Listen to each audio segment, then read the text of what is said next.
అంబటి రాంబాబు గారు వినండి సార్, అంబటి రాంబాబు గారు ఏ పదాలు ఏం మాటలు మాట్లాడారండి?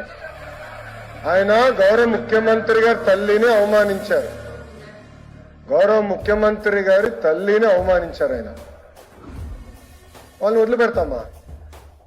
ఆరుగురు నేసుకొచ్చి ఆ ధైర్యాన్ని భయపడదామంటే మీరెలా నమ్మారా?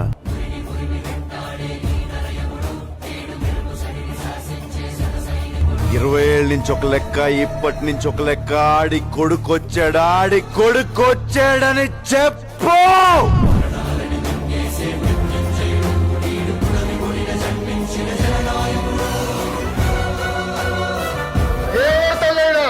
జగన్మోహన్ రెడ్డి గారు తల్లైనా కూడా తల్లి జోలికైతే ఎవరిని వదిలిపెట్టాం. Take it from us. ఎవరిని వదిలిపెట్టే ప్రసక్తే ఉండదు మా దగ్గర.